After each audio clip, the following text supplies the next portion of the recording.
ho, ho! This is the Voices of Misery podcast. This show isn't for little naughty boys and girls, so you mean old Grinches are not welcome. Santa's watching. Now, join the nerd and nerdette, who are on the good list, by the way, with another podcast for that ass. Ho, ho, ho, ho, ho, ho. Hey, what's going on, everybody? It's the Voices of Misery podcast. I am, of course, one half of the dynamic duo, the nerds. I am the nerd, and you are the... Nerdette. And you are very happy today because you finally got the one thing that it would take for you to make you happy, and you're showing me a funny picture that I'm laughing at. So you're popping me at the beginning of the show here, guys. Sorry. Sherry, you look great. You look great with all your fucking... What the hell is that shit that they put in the hair? She's getting her hair done. That's foil. Yeah, foil. So, like, they put foil, and I don't know, like, this. It feels really primitive, doesn't it, though, at the same time? Where you're a woman, and you have to get your hair colored, but they still do these old-school tactics, like putting foil, and they spray things, and they put, like, shit in your hair, and it's just really weird, man. Like, I don't get it, because I'm not a woman, obviously, and I shave my head bald all the time, so...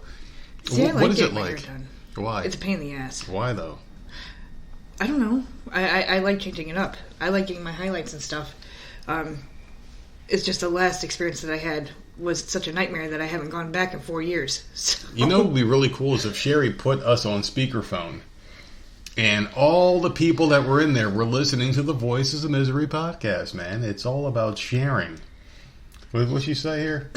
Oh, God. You know, you probably have to turn this thing towards you because I can't pay attention to two things at once. But still, man, so here we are with another podcast for that ass, man. We're going to do an hour live here today because we are now promoting the podcast a lot more than usual because we have more free time on our hands and nothing to worry about. I mean, like, all the worries of the world have been washed away today. So we're hanging out. We're just doing our thing here, and it's a really nasty day here in South Carolina. And can we just say that you guys that I've been bragging to about your snowy weather and all your bullshit cold, we have a very swampy day today, and it's really bad. And I don't know what the hell the deal is, but it's been raining since we woke up this morning, and actually, I think it's been since last night, hasn't it? I don't know, but it's too much.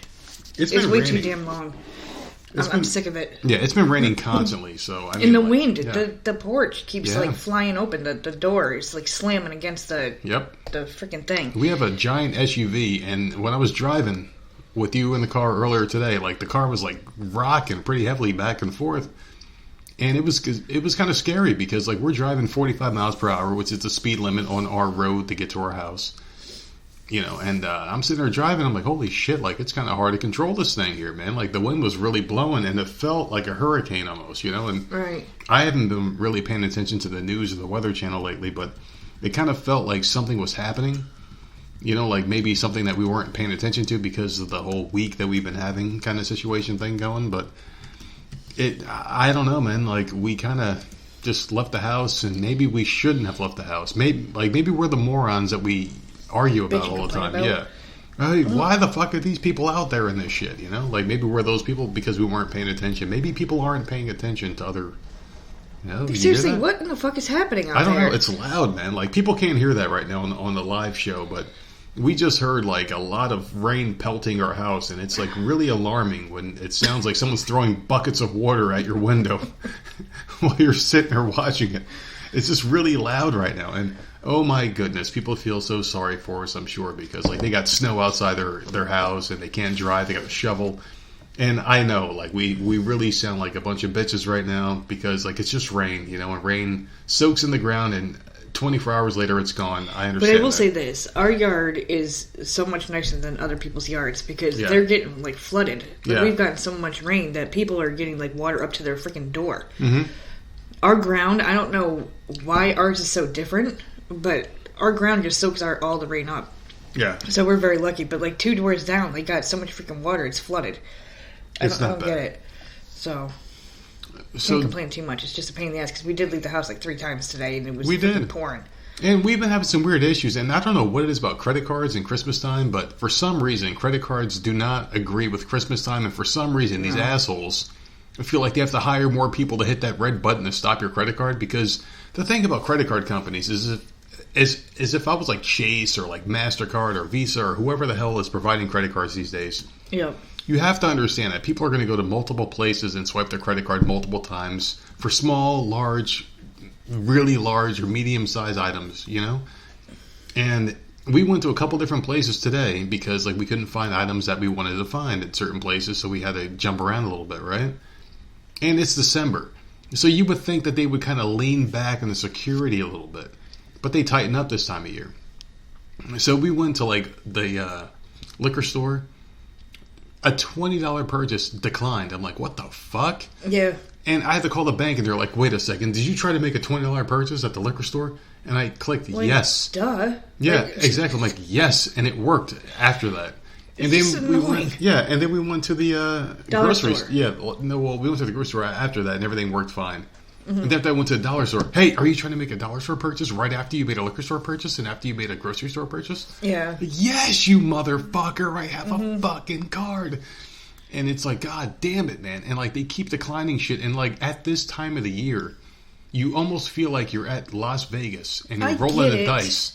I get it. And you're waiting for, whatever to happen. But the problem is, when you're using the card, you're already at the registered, right? Yeah. So when it gets declined, it's completely embarrassing. It's so annoying and embarrassing, yeah. It's very aggravating. Like, when you're using the card, you're already up there. You're already in a line full of fucking people. Yep. You look like a moron because it looks like you're not paying the damn bills. You have no fucking money for your shit. Because, like, I've been that person behind that person. Yep. Behind that person. And it's like you see people getting declined and you feel like they're like broke people, but they're not. But they're not. There's just dumb shit happens. The card gets declined. You have to go outside. You have to call them. They have to fix it over the phone. And then you go back in and go and repurchase everything. And everything happens. And it just goes through fine. And every time we have that issue, every time I get a new credit card, I always set the limit as high as it can go. And I say, listen, just leave me the fuck alone. Mm-hmm. It's me. Unless you see a purchase out of state, which Discover Card did. Right. For some reason, like a purchase in Georgia was made. Yeah. And it was like $58.77 or some shit. And they're like, hey, were you in Georgia yesterday? I'm like, no, I'm in South Carolina. And they were like, all right, cool. So they're sending me a new card. That is when they should. Yeah, exactly. When they should do it. Because, like, hey, you make all your purchases in South Carolina, and this one came in a different state. And yes, I know there's one person in Georgia in the chat. And I know it wasn't you. She left.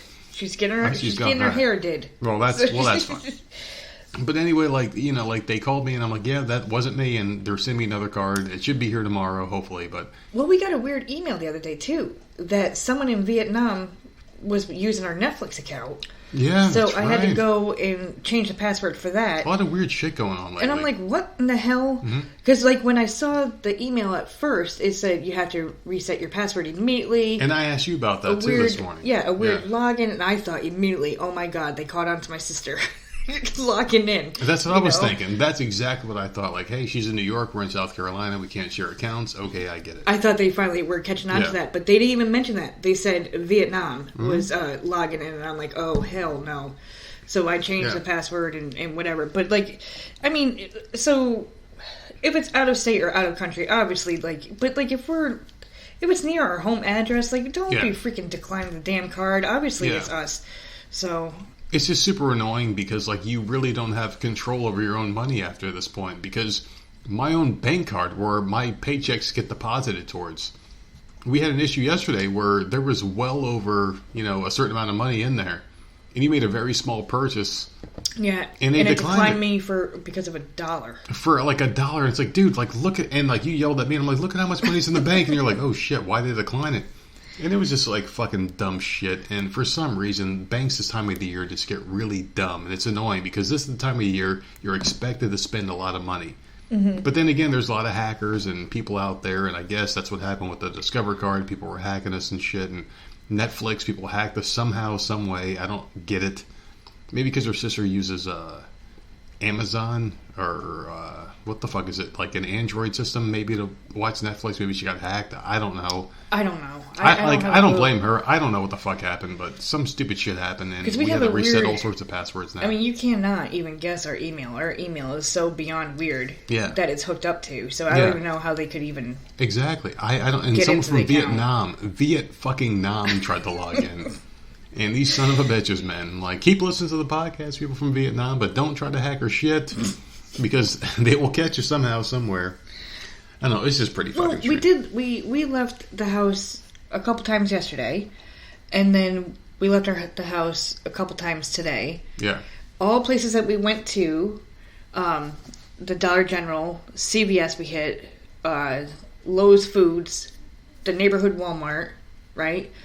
Yep. We went and took care of business in all those places. Well, we paid bills. We're responsible people. Well, yeah, but then we left the house. I don't know how many times we went to all those places. We never picked up freaking cookies for Santa. Oh, well, you know, I don't know if kids and we have nothing like that here. The problem is, I don't know if kids are in the room with other people that are listening, so I don't want to say anything bad. But yeah, we did forget cookies for Santa. Like 10 times. So maybe what we can do is go to Subway, get you a nice lunch tomorrow, and pick up really good cookies for Santa, because I'm sure he would love the Subway cookies. Oh, yeah. Sure Santa would tear those up. So whatever's left over, whatever happens to be wink, wink left over, you know, we'll give them to him, because there's a certain Santa that doesn't eat carbs anymore. So, yeah, I think that would be a good trade over. I don't know. I got my blue pens today, though. Wolfers. She got her blue pens today, and Mr. Wolf was the first person to catch you on today. And Wolf, if you could please share the fact that we're live on Podbean, that would be awesome. I tweeted it. Technical friend. I tweeted it. So yeah, but maybe you didn't do it right, because Wolf is the only person on this goddamn platform that knows what the hell he's doing. So you got your blue pens today. So how did this make you feel, getting blue pens? I was so excited. I got to pick them out myself. Like, because you were in the car you had a phone call you had to deal with. I had an important phone call that changed the course of my life. I went into CVS and I was looking at all the options and oh my god, those blue pens look amazing. So I got a package of 4 and I'm super pumped. So stupid, but I'm so happy. And look how nice my writing is. Your writing, I mean, you really only wrote down the date of today. That's all you wrote down. But it's so nice. I don't know why. It's nice and clean. It's not chicken scratch. It's perfect. Now, the funny thing for me is, my writing is better with a fine point pen. This is the finest pen point you can get. This is almost like a needle that you can get a fucking, a flu shot with, right? Yeah. It's a very fine point, and that makes my writing look good. You just buy any blue pen and you just love it so much for some odd reason. I don't know what the fuck it is. I don't mind doing other things like colored pens or whatever, but not to write with. If I was to sketch something or whatever, I don't know. I can't. It has to be blue. Yeah. So I'm glad. I have 4 of them, so I should put them in different spots, because having them in one area, I'll probably lose them. No, I think it'll be fine, because one pen will last you a long time, probably, because you don't really take as many notes as I do, because I'm more methodical with this shit. So I just write down things, and I can write. Well, I was taking notes for a very long time, but then you stopped looking. Yeah, I know. So I gave up. I know. So I do want to give a quick update, because that's the next thing on my list here, and I wanted to tell everyone that today we had a little bit of a breakthrough. While you were buying the blue pens, I got a nice call from my old boss at work. Yeah. And we kind of had closure with everything, and we ended things on a good note. And for people that don't have mental illness, don't understand the waves of emotion that you get in your head. The people that do have mental illness understand completely. I talked to a couple people this morning, and I don't know if they want me to say their names out loud, so I won't. But the people that reached out, I really do appreciate them. And I had this wave of emotion, and I was really negative when we were when you left the store. And I got the phone call when we were pulling up to the store, and I'm I'm gonna not answer this while you guys are in the car, because I don't want you to be around with I don't want you to be around if there's bad news, because I might freak out. And then I was like, you guys go ahead, and I'm gonna call this guy back. And you guys went in the store, and I called him back after you guys left, and we had a great conversation. And I text you, and I'm like, hey, everything's okay. And everything was fine. So, the thing is, you were officially let go today. Yeah. Officially let go today from work, but I got the closure I needed. Mm-hmm. And after giving 7 years to a company, I gave everything 4 and everything 2. Yeah. I got the closure I needed, and I feel good being let go. Because of circumstances and shit like that. But I feel good, and now I feel like I can finally let loose in this company as well at the same time on certain situations, so I can give some stories and maybe drop a few names, like not personal people's names, obviously. I would never do that to people that I worked with. Would you be able to say the company name? Yeah, probably. But, you know... Or not until you get another job. Or, like, what do you want to do? I might drop some bizoms, but, you know, like, I'm not going to give out people's personal names because I'm not an asshole, obviously. But, I mean, like, that'll be saved for personal podcasts because, like, now we got more time in our hands, obviously. And But this is the day that, like, because you woke up... We had a good night. We had a great night. But there was alcohol involved for that. Yeah. And then you woke up this morning and you were right back down again, which we knew was going to happen. We had discussed it even on... I warned you, yeah. I know. We even discussed it on the podcast. And I said on the podcast last night, I don't want to go to bed because I don't want to wake up in the morning because we're going to be right back to where we were. And we were.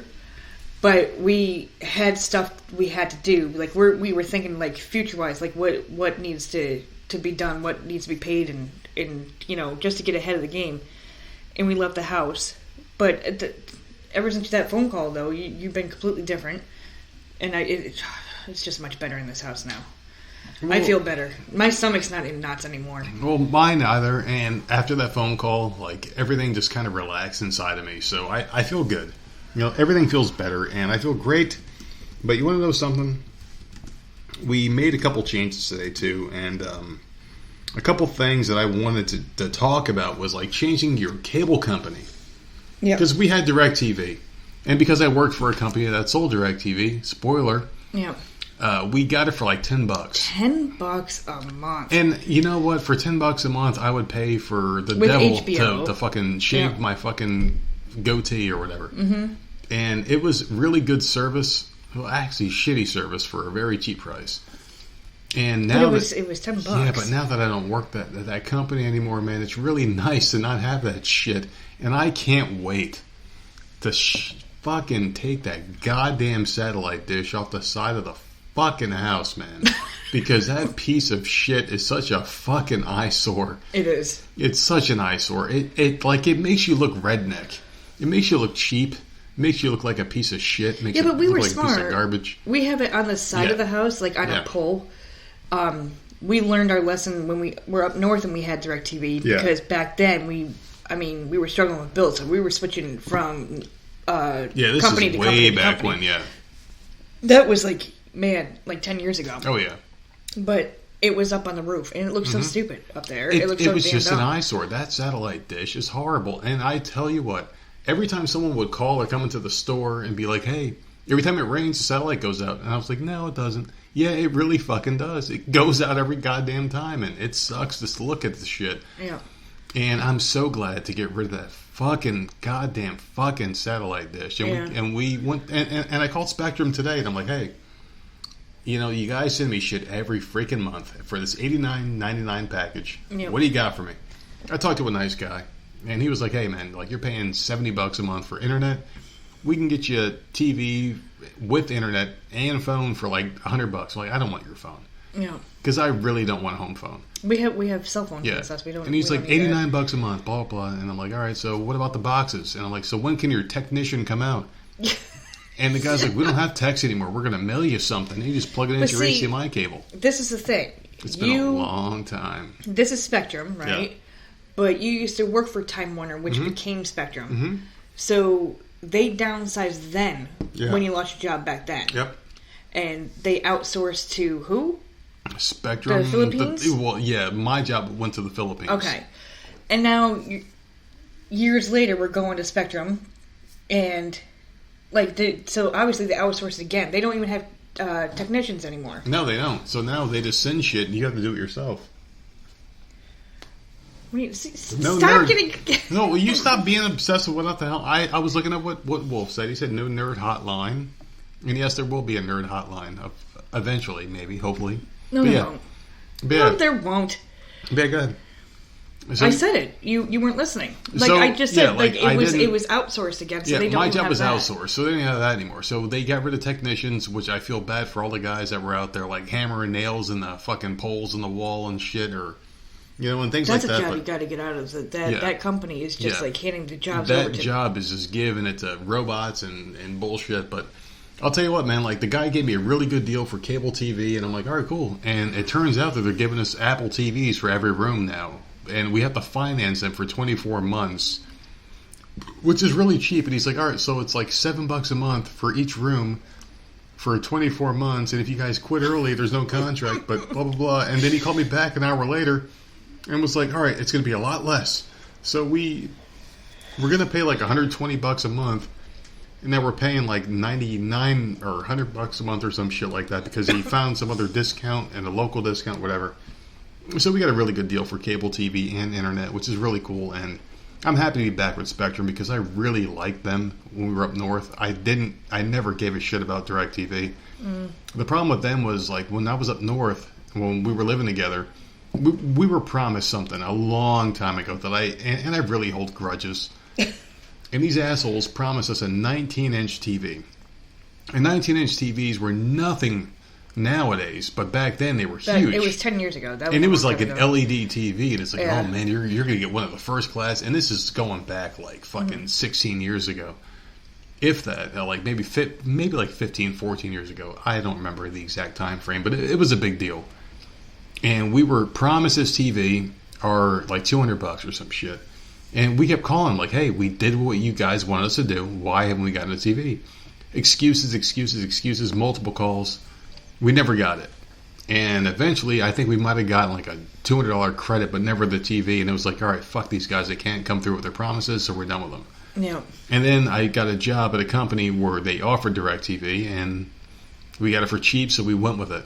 And now I got this ugly eyesore on the side of my house, and I don't work for the company anymore, so I want this fucking thing gone.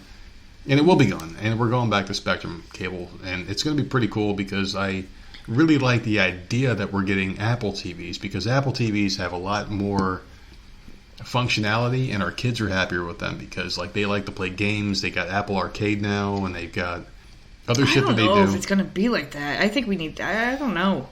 No, I think our autistic one, the younger one, because our older one's going to be completely fine regardless, because she doesn't even watch TV. She watches the Apple TV, so she's fine. Yeah, she watches freaking YouTube all night. And I think our younger one, the autistic one, is going to be fine with the games and shit, and she'll be able to talk into the thing. And I think this might help her, because the remote control is a Siri remote. She might be able to say, hey, Siri, do this, and she'll learn more. I think you might have the hardest transition, but we're going to have one in the bedroom, too. But we're going to have one in the bedroom, too. So I think it'll be a better move for everybody, because we're all going to have Apple TVs. And it'll be pretty cool. So, because I do like the Apple TV. It's a really cool invention. It's very smooth. Just like everything Apple does. It's very smooth and it works great until it doesn't. And then you have to buy a new one and spend hundreds of more dollars for it. So, I think it'll be a cool transition. But other than that, you have to go to your in-laws tomorrow. It's not my. my in-laws and your parents. We had a little bit to drink. Sherry cracks up every time you do that. Really? Yes.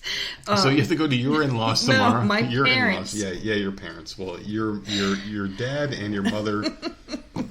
Your mother-in-law. No, is that your mother-in-law? Stepmother. Your stepmother, whatever the fuck it is. I don't know, because you fucking white people. You guys have your fucking weird, my in-laws, my stepmother, my third cousin, whatever the fuck it is. Oh my god, you white people. Oh, you guys have Lord. your weird. Well, there's more to that later on in the show. But yeah, but you guys have some weird shit to talk about. So you're leaving tomorrow. I'm leaving, but I only plan on going for like 2 hours. But the kids need to open their gifts. So I texted her today. And I'm like, so give a little background first for people what the fuck are you talking about? What, about my parents? Well, they're freaking whack jobs, man. Well, like the whole thing about like you having to go there and the presents. Oh, well, because it's Christmas Eve. So, and I'm sorry, I'm not doing it on Christmas Day. Christmas Day is when the kids open their shit. They're not going to want to leave the house. I didn't when I was a kid. I hated it. Because all I wanted to do was stay home and play with my stuff. You know, that's what people want. That's what kids want to do. They don't want to leave the house and go somewhere else and like get freaking a stupid Christmas sweater. Yeah. You know, and then knowing all your damn toys are at home. Yeah. And being around family and dinner and all that. Fuck that. So, the way I see it, like, Christmas is for home. Like, this is where the kids are going to be. I agree. That way they can play with whatever they got or, you know, whatever. So tomorrow, like, I text her today, and I'm like, look, it's Christmas Eve tomorrow. Can I bring the kids? Can we stop by and, around 12 or 1 o'clock. And she's like, okay, will they be opening gifts? And I literally stared at my phone like, yeah. Like, I went with you. I know you have stuff. I picked the shit out. Like, what you want us to go over there and then not give them anything? Like, when do you plan on giving them the stuff? And so I said, well, yeah. And she goes, well, I guess I have to wrap them then. Well, then fucking get on it, bitch, because you've had them for days. People, man. Like, I don't understand. May I please say that I hope we never become that clueless in life, or we don't think to wrap presents. Like, tomorrow is Christmas Eve. When did you plan on wrapping them? Like, it's so last minute. Like, get your ass out of bed, because I know that's what she's doing. Oh, yeah. Wrap the shit so we can go over there and the kids will be happy. And that way they get what they get over there, which I know they'll be happy with. And then they can come home and get all ready for Christmas. Maybe we should just wrap a case of Budweiser and give it to your dad, and wrap a bottle of vodka and give it to your mother-in-law. Because I think that would be the perfect present for both of them, because like that's what they enjoy in life. Like that's how they live their lives now. Yeah. But I do want to address something here, because like there's some people out there that are probably wondering like what the hell got the nerd back out of bed and talking on podcasts. And I do want to say like there's a future podcast coming out. Hopefully, and there's a person I met online, and they kind of pulled me out of a bad situation. And even though you, the nerdette, was a I was going to say, asset, like, seriously, you were a huge asset. Big Ray was a huge asset, but you're people that I know, and there's people that I don't know out there that reached out, and they were really huge assets. And there's two in particular that I really want to have on a podcast. So I just wanted to give them a little bit of a shout out now, because I told them what the podcast name was, and I was going to give them a shout out, and they're welcome to come on the show, and they're open to coming on the show. So we're going to have an open dialogue about like what happened, what transpired, and shit like that, and how they pulled me out of the dungeon. And because like there's something about being down and out when you hear things from people that are, like close to you. And maybe when you're down and out and you're depressed and you hear things from people that are close to you, you may not think that they're genuine. And it's just a mental defect. It's something that maybe you might have some kind of preconceived notions that they're saying things that you want to hear, because like that's how you think they want you to say things. But then when you talk to a total stranger... Why would I be crying my eyes out all weekend then? That makes no sense. I know it doesn't, but that's like, you don't understand. Like that's how people's brains are wired sometimes too. So... Yeah. It's just a really weird thing. So that might be a future podcast that I want to throw out there. And like I appreciate people that reached out and said nice things, and we're hoping for the best for me and the podcast and you, obviously. And I appreciate you for being the person that you were being the whole time, because you were a freaking great human being, and well and above beyond what I could have expected. But like I don't want to get down and like depressing and shit. But I was just kind of trying to give people like a this may happen kind of thing, and it looks like it may happen podcast. So it'll be interesting to talk to someone I never spoke to, verbally, but someone that came out of the woodworks out of nowhere, like a guardian angel, as Big Ray would say, who kind of pulled me out of the dungeons of life. But there is another thing that we have to discuss too. A certain Michael Jargo. Oh, fuck him at this point. This son of a bitch. Seriously, man. And I feel like we were set up a little bit. I feel like we were too. Because we were only given 30 to 90 seconds. Yeah. To cut a promo. And he just went on this huge rant for a couple minutes. Yeah, exactly. So that's not fair, man. So these people were given clips of a show or multiple shows, to talk shit about them, but they were limited to 30 to 90 seconds. So we had to cut ourselves off. We were watching the time the whole time, and we're like, okay, 90 seconds, boom, done. And they were able to listen and have time to reply to each one. So that's why they were scheme off better. But I'll tell you what, man, if these guys ever wanted to go live, we would eat them alive, tear them apart, and that's the end of that, man. I mean, like, there really isn't much to say. we may be nerds, but he was saying that we were like nerds. Seinfeld. Oh yeah, because we're a show about nothing. Well, we really are, and I thought that was cool.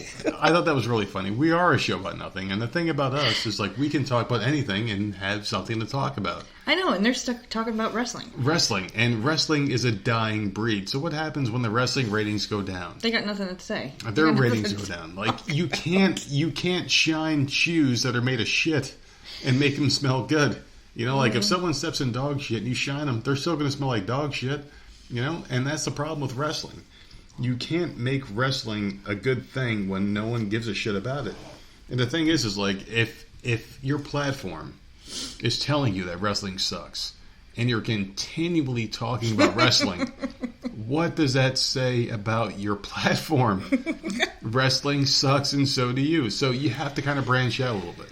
And I just kind of feel like our friends at the Money Locker Room can learn from us.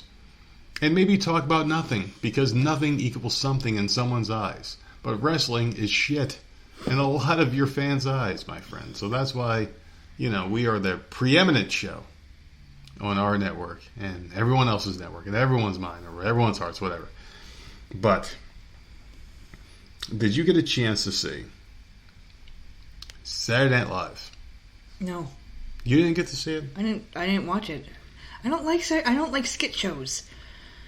I find them to be annoying, and I don't laugh. Like, it's not funny at all to me. I hate Saturday Night Live, but I wanted to ask you a question because, like, you are a white person, and there were some things said on this show that I wanted to ask you about. Okay. But he said, or that people were saying about him. Well, both. But okay. Before I get to that, I just want to say that I finally watched it, and I'm a big Eddie Murphy fan as a Hispanic male. And Eddie Murphy does not make fun of Hispanic people too much. But I do love Eddie Murphy. I love the guy. I think he's fucking hysterical. He might be the greatest stand-up comedian of all time, right? But doesn't he make fun of everybody? He does. Okay. He does. And he's married to a white woman. And he has, like, mixed kids. So I don't understand why people feel a certain way about him right now.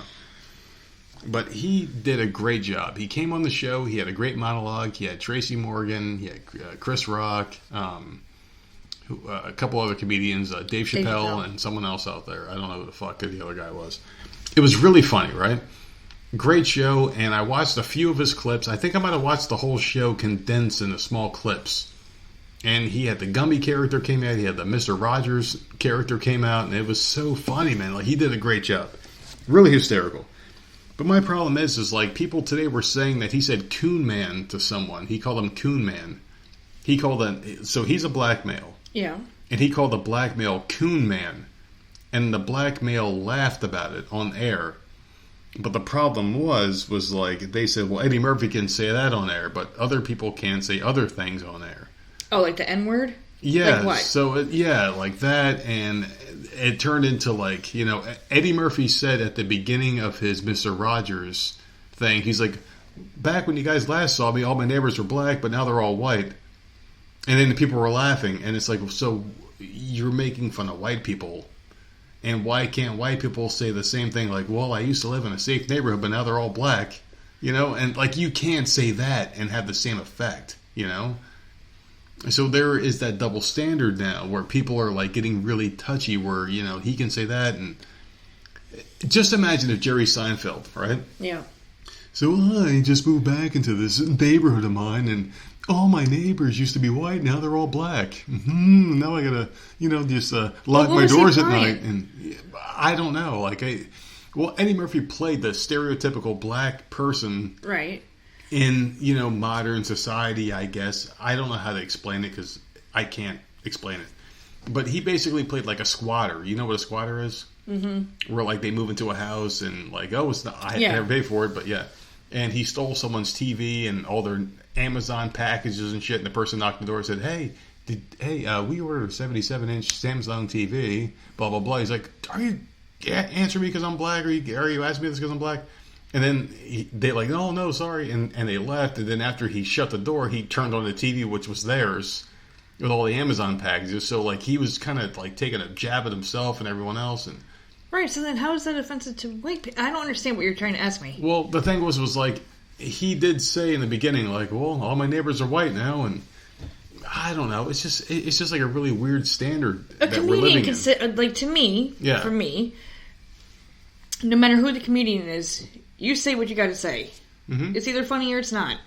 I'm not going to take offense to it. Comedians, like, they have jokes. Like, they're joking. They're, I don't understand why people get offended with every single fucking thing. I don't like it. Reasons to get offended. But I don't like it. Like, the comedian, what do comedians have to joke over anymore? People are touchy over everything. You can't hit religion. You can't hit politics. You can't hit race. You can't hit sexes. Yeah. So what the fuck can they, like... What they have for dinner, I don't understand. It's really hard for comedians to do their job anymore. Yeah, like, it's really stupid. Can't say shit. Like, if I don't like you as a comedian, I just won't listen to you. But I'm not going to sit there and get offended that you're joking. That's your job. So, like, no, that shit wouldn't offend me. But the whole Eddie Murphy thing was like, people were saying at the end of the thing where, oh, well, he poked jabs at white people. And I do agree, because white people do get the brunt of a lot of jokes. And I'm not white. But you are, so that's where I kind of wanted to ask you. Yeah, no. Well, like, do you feel, like, not offended, but do you think it's unfair where white comedians can't say the same shit about other nationalities? Oh, it's unfair. It's very unfair. It's unfair, and I'll say that but I'm as not the offended. opposite. Like whatever he says, he can say whatever he wants. Yeah. I'm not going to take it personally. It's a joke. But exactly. It isn't fair that, like, Bill Burr can't go out there and say whatever the fuck he wants. Yeah.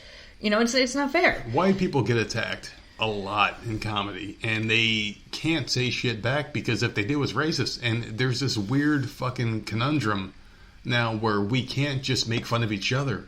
Like, why can't we make fun of each other? It's such a weird thing now. People are so damn sensitive no matter what it is. I don't know. And I blame a lot of white people for this because, like, a lot of the whites are the ones that are saying, don't make fun of this nationality, don't make fun of that nationality. We'll take it. We'll take the brunt of it all. And when... Who the fuck says that? Oh, my goodness. The Democratic Party. How about that? Let's just say the Democratic Party because a lot of them are like that.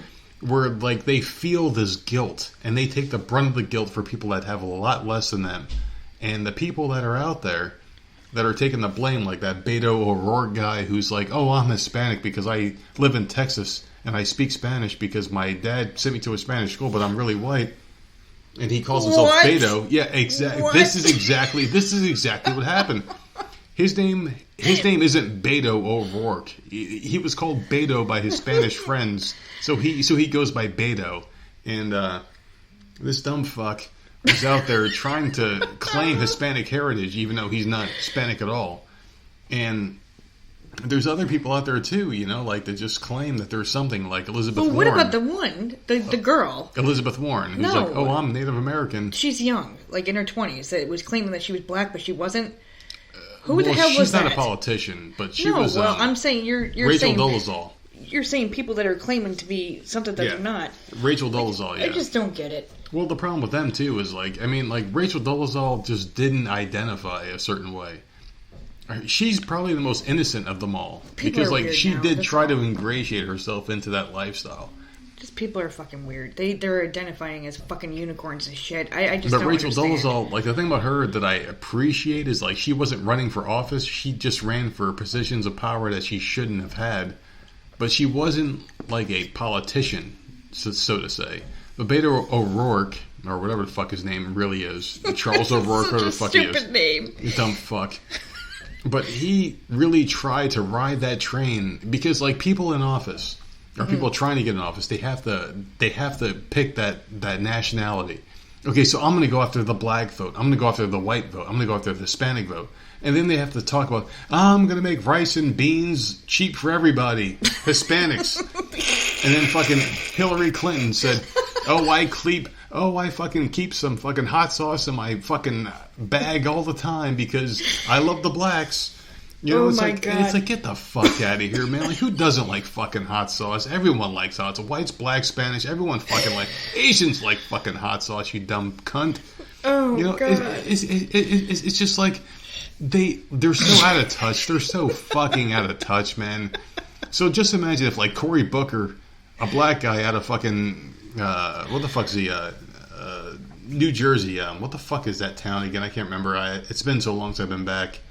I don't know. Newark, New Jersey, right? Okay. The shithole. So let's say he's like, I love hot dogs with fucking ketchup on them and mustard because I love white people. You know, it's like, what the fuck does that say about him? You know?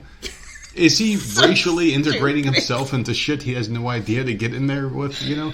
Why can't people just say, hey, I'm here for you. I'm here for you, the American people. I'm here for men and women. Did they have Obama with a watermelon cartoon? Yes, and they I don't did. remember. Yes, they did. They did. Did they yes, really? They did. Yes, they did. Oh my god! Yes, they did. Yes, what they did. What is wrong with people? It's like, why do you have to fucking really push yourself towards any nationality? Why can't you just say, hey, I'm not here for the black vote, I'm not here for the white vote, I'm not here for the Spanish vote. For everybody's vote? I'm here for your vote. I'm here for the men vote, the women vote, and that's it. Why can't you just fucking say that? And that's what really pisses me off about this whole political structure. Because, like, some people, like, have to go there. And, like, you see, like, Donald Trump on TV. And it's like, hey, Donald Trump is here for the white people. But then you see him in Chicago. He's like, oh, I love the blacks. Don't shoot each other shit, you know? And it's like, dude, just fucking come out there and say, hey, listen, this is how we're going to handle this as a nation. Yeah. We're not going to do this anymore. We're going to fix this shit as a nation, together, everyone together. Everyone's going to be under this big umbrella, and I'm going to fix it. Why do you have to individualize every state or county? I understand, you know, like, there's 50 states, obviously, and you have to kind of fix everyone individually because everyone has their own individual problems based off of demographics and shit like that, but you have to... But they don't. Do they ever do that? No. Wasn't there a Flint water problem? Yeah, there was. In Flint, Michigan? Michigan, yeah. Did they ever fix that? I don't think they did. I have no idea. I don't know. But the problem is like you have to treat everyone the same. Otherwise, everyone's going to act different. And you have all these states with all these different people, and everyone's like flipping out and shit and doing their own fucking things, and people are dumber in some areas and smarter in some areas. Let's treat them all the same. Like, hey, listen, this is a flat-out plan for the entire nation. We're going to be on the same level, yep. And we're going to fucking handle this shit right the fuck right now. And there you go. I just don't understand why we have to, like, individualize. Okay, so you guys need special treatment, kid gloves, because you guys shoot each other all the time. No, we're going to take away your fucking guns, because you guys are idiots. You don't know how to handle shit. We're going to make drugs legal, because you guys sell drugs on the streets. And if we take off, you know, all these, like, fucking drug dealers, and we make it legal on every street corner, then maybe we can stop the shootings at 3 o'clock in the morning behind the fucking Target parking lot. Yeah. You just got to be very careful with what the hell drugs you're going to put out there that's legal. Well, you got to figure, like, you can't just if I'm throw a desperate... out, like...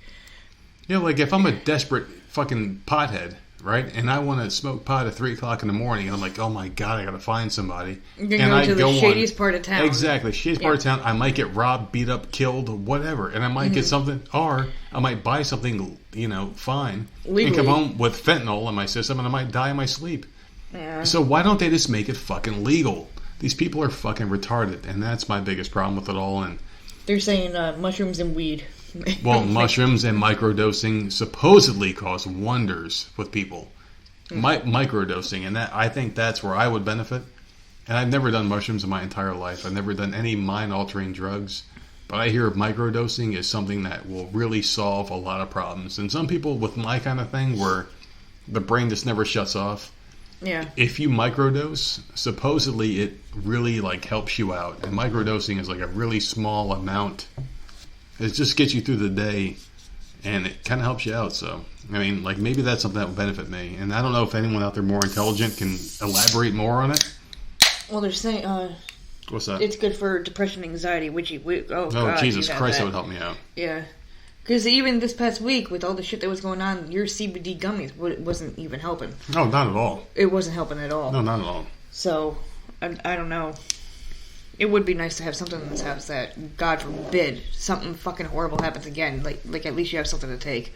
Well, thankfully I have a friend out there that I can reach out to that can maybe, hopefully get something like that. So I might reach out to him tonight and find out if I can get a little bit of mushroom in my life, because I do need some microdosing, because something will probably help me, hopefully. But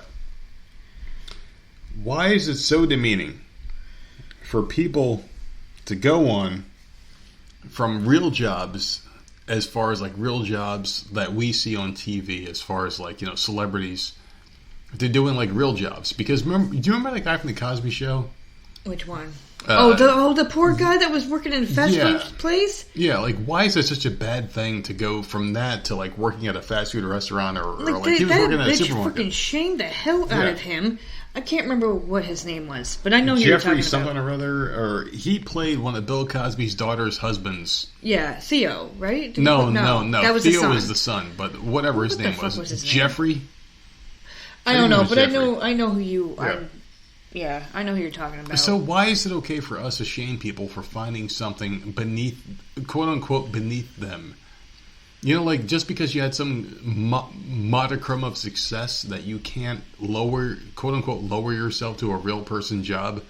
And why do we hold people in higher standards? Because, you know, like, at the end of the day, we all live and die the same. We all have flesh and blood. We all breathe oxygen. We all, have H2O. The thing is, how much do you want to make a bet that dude had more money than the bitch that took a photo of him? Oh, I'm sure. I'm sure he did. You know, like, it's just, there's this, you and I talk about it a lot, and I don't remember who he is. But the one that lives in Newark, New Jersey, in some shithole fucking house that's run down. The rapper Redman. But he's got money. Yeah. He's got tons of money, and he lives like an asshole. Yeah, he lives like an idiot. Yeah. But he's not wasting his money. Like, that's smart as shit. Well, like, we saw that on an episode of, like, MTV Cribs or some shit. Is that what it was? Yeah, where he had, like, a fucking screwdriver to unlock his door. Yeah. And he had millions of dollars in the bank. People, like, sleeping on his floor. On the floor. He kept it real, man. You know? Amazing. Like, he didn't lose where he came from. But there's some people out there, and, like, maybe we keep people in higher standards that we see on TV. I don't know. Like, if people, like... See, I'm not like that. If I go and see someone, like, working at McDonald's who used to be on a TV show, I would think it's weird, but I'm not going to sit there and take a photo and then put it online and shame them. Hey, look who I saw doing this. The dude's working. No, he's working, man. So, and the funny thing is, like, the reason why I brought this whole topic up is because our friend Stevie Richards, who I did a recent interview with, he went on an expedition where he went out with a plumber, a friend that he made, and he went and he did some heavy working that day. Like, he did some real work, like some real man work, and he learned how to plumb and shit. He's like, I never knew how to plumb before, and I learned some shit. I did some really hard work, and he wanted to do it again. He looked forward to doing more. And I thought that was pretty impressive, you know? Like, you look at him on TV, and, like, you can go back and see him. Oh, he was on TV with The Rock. He was on TV with Ivory and all these people. Stone Cold. He took a stunner from Stone Cold. He took a people's elbow from The Rock. He must be a millionaire. Mm-hmm. No, man. Like, people...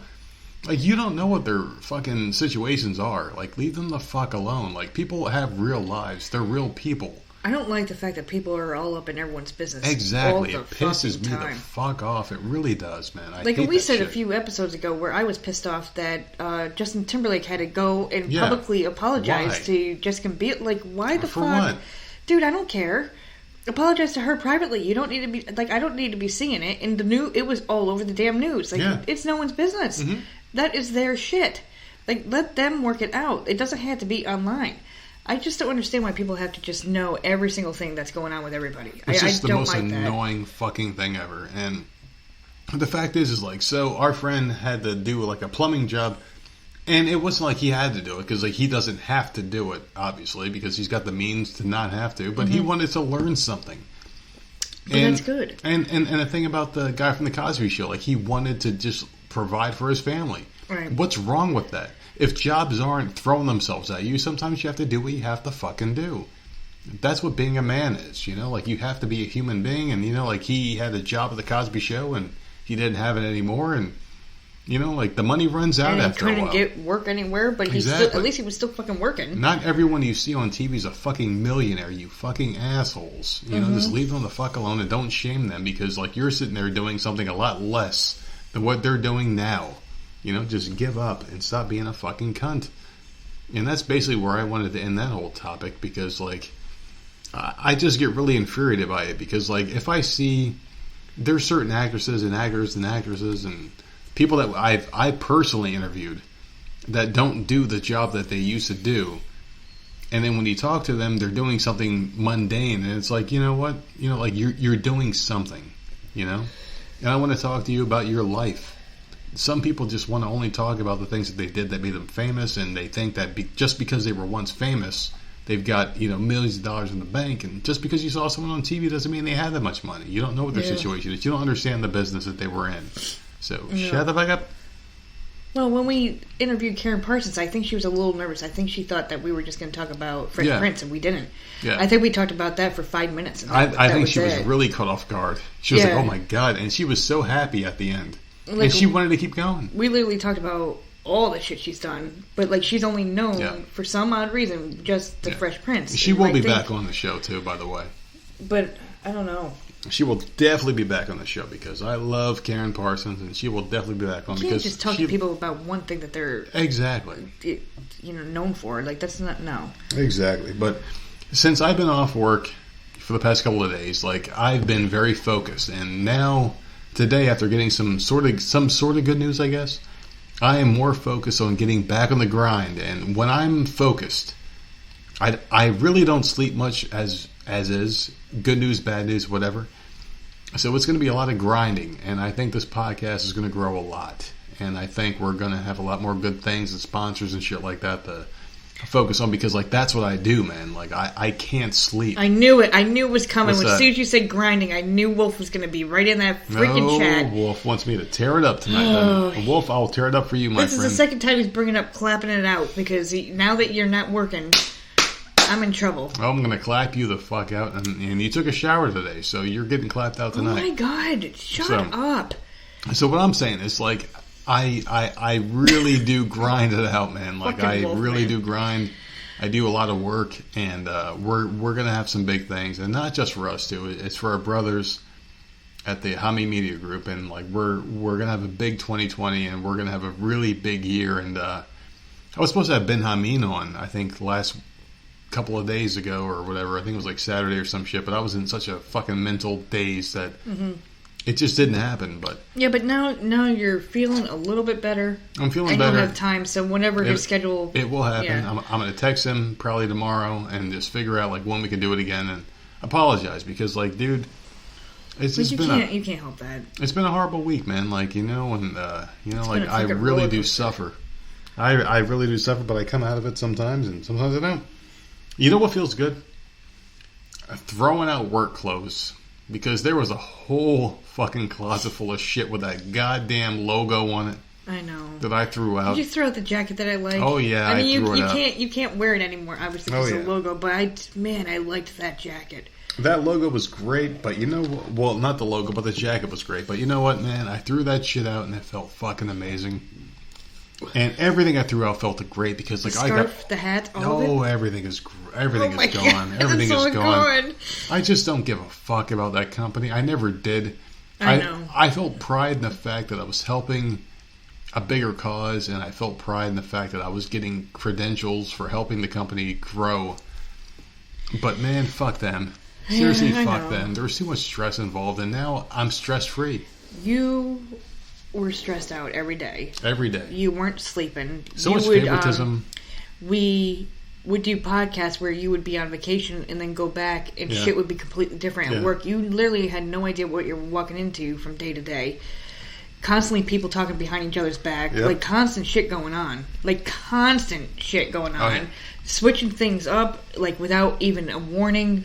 Like, you never knew anything, and it was a constant, like, eggshells you were walking on. Well, so I think that this could be a good thing in the long run. Well, the thing was like, people that were in the favoritism of the higher-ups knew everything. Mm-hmm. And they weren't important people, but they were in the favoritism group, so they knew everything. And even though I was better than them, they would know everything. And I'm like, well, what the fuck's going on? Well, I can't tell. It's like, shut the fuck up, you queer motherfucker. And the weird shit was like, one of the queer motherfuckers became my boss.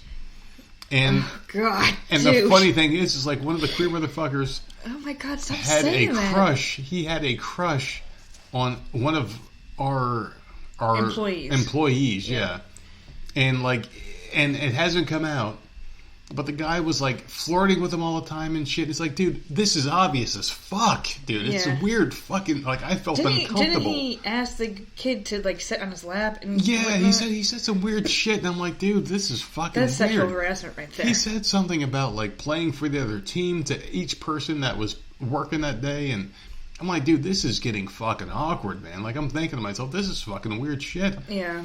So it was just crazy, man. And, like, I have nothing against gay people, But if you're going to be gay, just fucking come out and say it. Just fucking come out and say it, man. But, like, just don't make it awkward for everyone else. You know, like, but if I'm sitting... But he was married, wasn't he? He was married to a woman. Yeah. Apparently. But, I mean, like, maybe that's a cover-up because, like, people in the family just don't want to be embarrassed at the holiday times, you know? That's the type of work environment that you were it was just weird. And then it was weird. Constant, you have to go and drive 3 hours away to do this. And then you have to, you know, your schedule got changed. And it was like, fuck that. I'm just glad that's over with. And there was a bunch of other weird shit. Like, I can really do, like, a 3-hour podcast, if not more, of all the weird, fraudulent shit that went on in that company. But I'm not going to do it. But there was just a lot of weird shit, and like that whole weird thing was just one of the tip of the icebergs. Like, I remember you telling me about that. I'm like, oh my god, I came home, like serious sexual harassment. I came home and I told you, I'm like, dude, like this guy is really in love with this fucking employee of mine, and he's like my boss, and he's in love with this guy that is under me. And then the woman you had a manager before that. Yeah. Who would sneak off for hours? With some dude, and everyone else was saying like, "Hey, they're doing something like going on. whatever," and I always brush it off, like, "Hey, man, maybe not," and it was just weird because like, if you're a man and you take a woman out for 3 hours or less, or like maybe like an hour and a half to 2 hours or whatever, and you guys just go off on like a drive somewhere to do some business. Aren't people going to think that something's going on all the time if it's only that person going with you? You know? Well, but she was a manager. Yeah, taking out exactly. An employee like every going day. out for it was like every day or every other day even, and it was just multiple times a week. If you want to limit it to multiple times a week. Like, I can't. Like, it was just... I'm just so... Like, I'm so glad to be out of it. I'm glad to be out of it because, like, I just don't give a fuck about people's personal shit. See, you're finally able to say certain things I'm so glad to be able to... It feels great to rip this big-ass bandage off my chest right now. And I'm never going to... No, I do. But I'm not going to say the company. I'm not going to say people's names because, like, I do respect a lot of the people that I worked with. And, like, I had really good experiences there as well as bad ones. But... And it was good money. It was great money. That hurts. It was great money, but you know what? Like money or happiness, I'll take the happiness all day. The stress was just not enough for me. And when you have like gay dudes that are married to women that are fucking in love with fucking male people that work under people, and it's like weird shit. And eventually that's going to come out. And you got like women that are taking reps out and for hours and hours, and it's like you have to cover for that shit. Like it's just weird. It's just weird. And I'm happy that's over with, man. At least you don't have to get caught up in that. Yeah, I don't have to be caught in the middle anymore. Because I'm telling you, like that, one report, man. One report, and everyone goes down for it. It was just fucking crazy shit, man. Whatever. I'm glad it's over. Whatever. Because, like, just imagine if I was bringing out a check every day. Mm-hmm. For an hour a day, and we were coming back, and people would think something was going on, and it was the same person. It's the same person every time. Same yeah, exactly. That's why I never brought a girl. I never brought a girl out. It was always me and a guy, because like people don't immediately think. At least there they didn't think, oh, some gay shit's going on. You know. Yeah.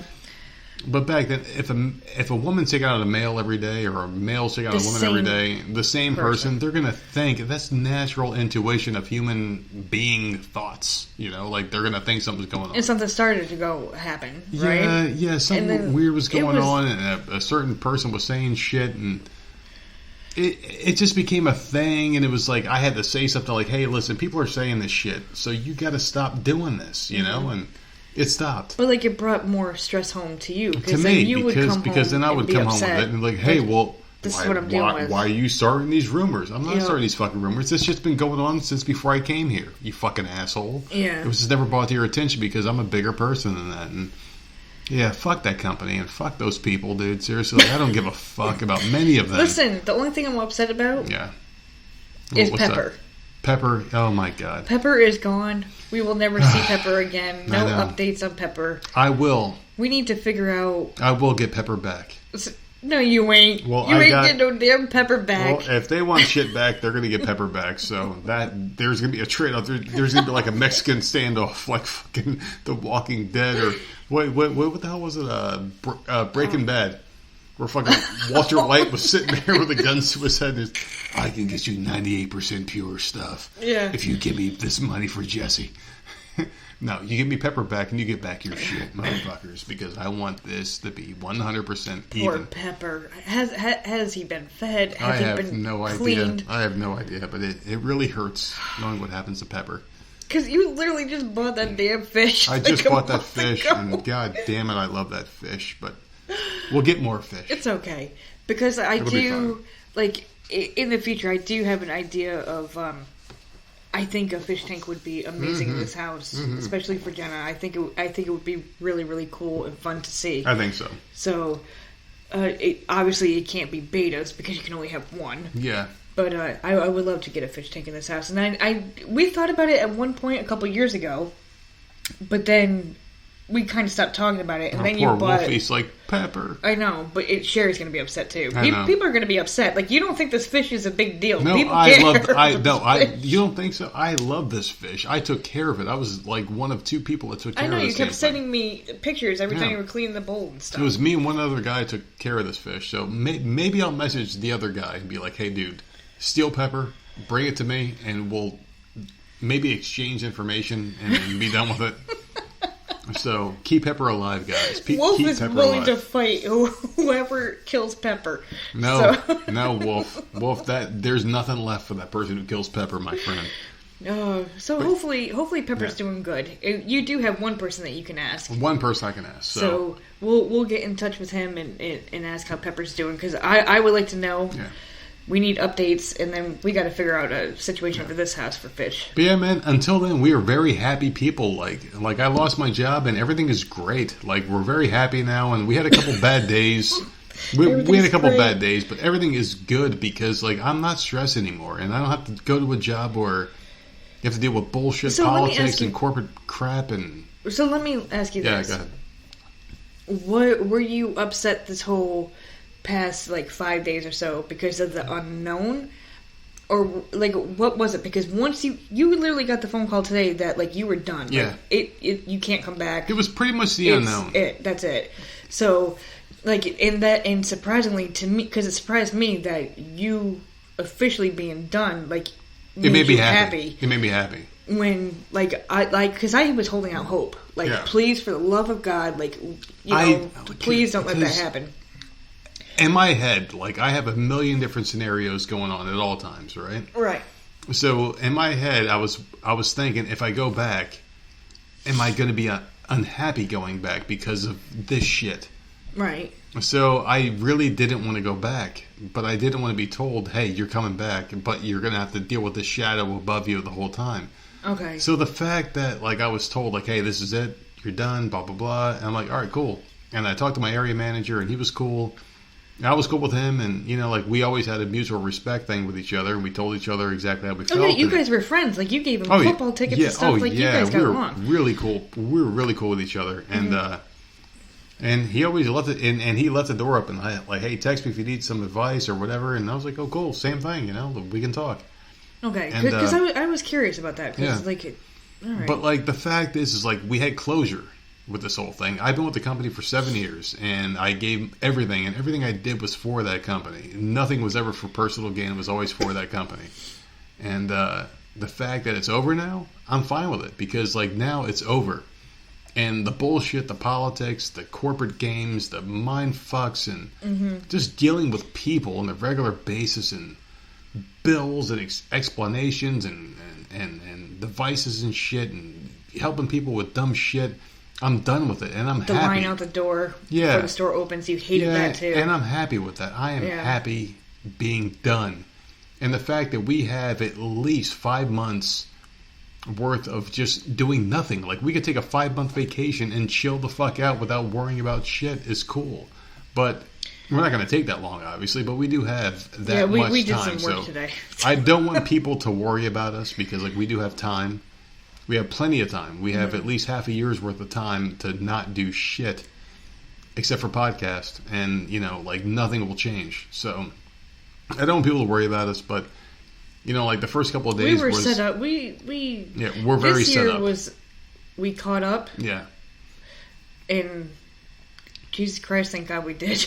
Yeah. We caught up, and like that's helping us in this situation. Like it is, I swear to God, it's like some weird, fate type thing. Something is happening. Like, exactly.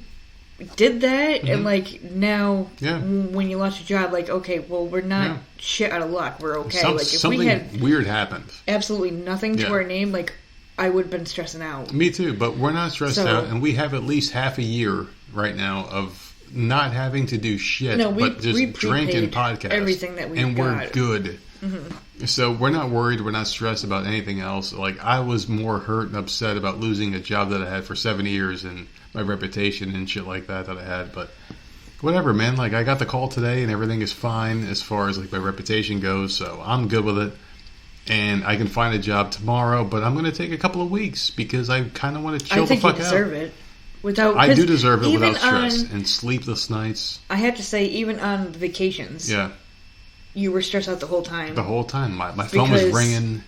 You were constantly being called, which happens in management. Yeah. Like people understand that. Yeah. But like also when you got home or got back to work after the vacation, something was always different. There was always something weird. Someone was always pissed off. Someone was always like something always happened. Yes, it was weird. Every fucking time you were on vacation. So. Like, this is a good time to just take, like, 1 or 2 weeks to just sit here and chill out and no stress. And then as soon as the kids go back to school, which is, I think, January 6th. First week of January, we're going to get back to grinding again. But we still have at least 5 months after that to not have to worry about shit. So I'm good with it. Yep. So it's not like we're hurting. We're fine. Don't worry about, us at all because we're going to keep putting out podcasts. And I'm going to keep going grinding. And that's what I said. The most dangerous thing is a nerd with time. And I got plenty of time. I know. To grind seriously, sponsors, someone needs to help me. Interviews, clapping it out. Yep. There's going to be a ton of more interviews. A lot more sponsors. So get ready for those Manscaped or whatever ads are going to come out next.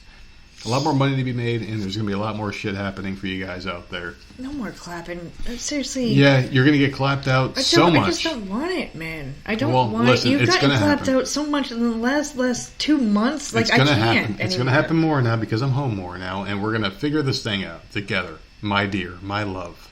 The apple of my eye.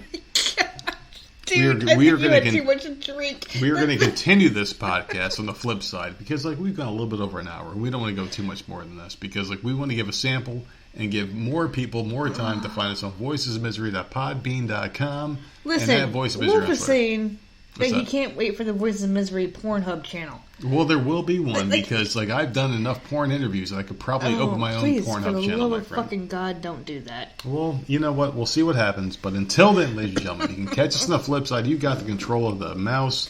You in that button, and we'll see you next time, ladies and gentlemen. Later.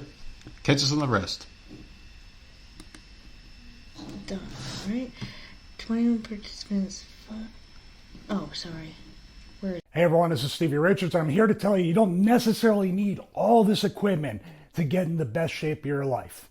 All you need is this, a resistance band. I'm so proud to offer the 12-week resistance band training program, the most affordable, accessible workout program out there. And what do I mean by accessible? You can do it anywhere. And by anywhere, I mean anywhere. The 12-week resistance band training program also offers full overview videos, instructions for each and every exercise, as well as modifications for those exercises. We also offer an amazing support community through a closed Facebook group created by the users of the 12-week resistance band training program, as well as direct email support with me. So join all the other inspirational stories and testimonials and get the 12-week resistance band training program. And remember, if you have any questions, feel free to email me, StevieRichardsFitness@gmail.com. Thank you. God bless you. And remember, I'm here every step of the way to help you through this fitness journey. We are back, and thank you, Stevie Richards, our good friend of the show, man, for throwing that Stevie Richards fitness commercial out there. And thank you for giving us that interview. And why the hell weren't you there? What do you mean? Why wasn't I there? I know. First of all, I can't even believe you got through that interview. Well, it took me a long time of hyperventilating and puking and, No, like not puking, hyperventilating, but I was very nervous. No, you weren't. I don't think you were. You were like very not depressed. in the mood. Yeah, you were depressed. So I give you props for pulling that off. Persevering, and had nothing to do with our guest. I was very excited to talk to him, but it was just like a really horrible time in my personal life where, like, good things happen when bad things happen, and sometimes the bad things that happen can overpower the good things that are happening, and something great happened. I've said several times that once you hit rock bottom, like there's nowhere to go but up. So it's like I'm talking to like a fucking bucket list person of mine, and it's like I was on such a high, but such a low happened before then. Now when you say bucket list, it doesn't bother me so much. You're feeling a little bit better today. But like I was talking to a bucket list person, and like I was feeling really high, but then something really bad happened, so I was feeling really low, and it was like a really horrible time to do that interview, but it came out great, man, and I hope the next time we talk, because Stevie did say he's welcome to talk to us again, so like we can do another conversation where there's no stress or anything on our side, because he was great, but it was our side. I think it was a little bit lacking, because like you weren't there, and I was stressed out, and it was just more of like a thing where I was just kind of just trying to tie up some loose ends at that point, and for people that don't understand. Can we talk about that every time you left the house, like I had to be in the car with you to make sure nothing happened? Yeah, you were really worried about me, and I appreciate that. Like, I think you even said it one time, I think you said it to Sammy, like I need my chaperone to come out of the house with me. Yeah. Like, seriously, like I was not leaving your side at all. I mean, like, how open do you want to be on this one? We can be as open as this is your thing. So, we can be as open as you are willing to be. So I was really depressed, and after I lost my job, and I felt like I failed with the family, and I failed you, and I was really like doing like a retrospective of my own head, because like I live my own head a lot of times. So I felt like I really let you guys down, and I was searching the internet like I always do. And I was in my own head, and I found a website, and I'm not going to give the website's name away because I respect those people there, and I respect their decisions and what they do. But they talk a lot about like taking your own life, right? And I was reading their forum the first night that this thing happened, and I was like, all right, well, like this isn't for me. And then the more I read their stories, I'm like, these people really like care about each other. There's like a compassion. There's people that I can kind of relate to because they have the same mental issues that I have. So I signed up for the forum, and then 24 hours after you sign up for that forum, and after 5 posts or whatever, you can make your own post. And I signed up, and then the next day I was able to talk to people and shit, and I made my own posts, and it's just one of those things where like you kind of just meet like-minded people, and it doesn't have to be a positive thing. Because for some people, positive is subjective, and positive might be like scoring a touchdown in a high school football game, or some people might think positive is ending your own life because you hate your life. And there is no way to kind of give currency to one or the other, because for each person it's different, right? So at the point of my life where I was at that moment, I felt like I wanted to do a horrible thing to myself. To the point where you ordered shit off. Yeah, I ordered shit offline, and it was because of this website that I found. Like, they had a set-out plan. Like, hey, this is the painless way to end your life. Mm-hmm. And I went on this website, and I found the perfect solution, quote-unquote perfect solution, and everything matched up. And I found everything I needed to find, and I spent a little bit of money online, like not much, it was like $40 or something like that. And it got delivered to the house. Which I hid. Yeah, you did. And I woke up in the morning, it got delivered, I was freaking out because it wasn't there, and I'm like, where is it? And like you finally, kind of gave it up, I guess. And, like against your own will, obviously. Like I was kind of pissed off, and I was like, where the hell is it? But, like this is weird to talk about on air because I don't think really hard to revisit this. It shouldn't, well, obviously it's hard to revisit it, but I don't think we should sugarcoat it because other people out there, because people out there may be listening and having a hard time with their own lives. Have felt this way, and I guarantee there's people out there like you, right, that have gone through this or felt this way or have looked into stuff. And I'm not ashamed to talk about it. I really don't give a fuck about what people think. Guarantee some of those people, I'm not saying all those people, but some of those people. I'm trying to help people at this point. I'm trying to help people. I guarantee some of those people have like a significant other or whatever that is also with them that doesn't know what the fuck to do. Because like I didn't know what the fuck to do because that's all you talked about. Literally everything that a perfect spouse would do. That was just like you were checking in on me every hour on the hour. Ugh. You were coming in the room because I was laying in bed. And I was a comatose human being, and I was just laying in bed. Here's the thing: I do need to say this. If we didn't have kids or dogs, I would have been in this bed until you got out. Yeah, well, I mean, like, I never blamed you for leaving the room, and I said that. I'm just saying. Yeah, for people that are like, oh, well, why was you the whole time? Yeah, why did she only check once an hour? Because people do pick at every word that's said, and I'm not blaming. And I was the victim in this whole thing, and you were the person taking care of me, and I don't blame you because we have kids and dogs that take precedence. And I was trying to act outside of this bedroom that everything was okay and everything was normal for the kids. Yeah, so it was very tough, and I'm glad we kind of turned like a small corner. Hopefully we stay this way. But so what happened was like I was in bed the entire day for like 3 or 4 days straight. Mm-hmm. And what happened was like you would come in once an hour on the hour and check on me, and I was reading the suicide forum every day, nonstop, all day, every day. Yeah. And I was studying this one tactic that would make it painless to get rid of me. And for some reason, I felt like that was the only option, right? And I was freaking out, man. Like, I'm going to be honest with you. I was freaking out, and I'm like, shit, I'm scared to do this, but I feel like this is the only option. And you were asking me why. And I'm like, because I feel like that's the only way to do it. And we were talking and talking and talking, and we shed many tears, and we held each other for a lot of time. And because you were at the point where you weren't listening. Like, I was saying things. I couldn't. But I know, and I'm not knocking you for any of it. Like, when you're in that mental state or whatever, like, you can't hear certain things. But, like, I was literally sitting there like, well, this is what we're going to do, step by step, and, like, we'll be fine. We've been here before. We're in a better spot now. But, like, you weren't in the mental state to hear anything I was saying. And it wasn't working. So, like, I was at a loss. I had no fucking clue what the fuck to do. So what I did was I found this website, and I'm not going to give away the website because I feel like, and I'm going to go into that website soon.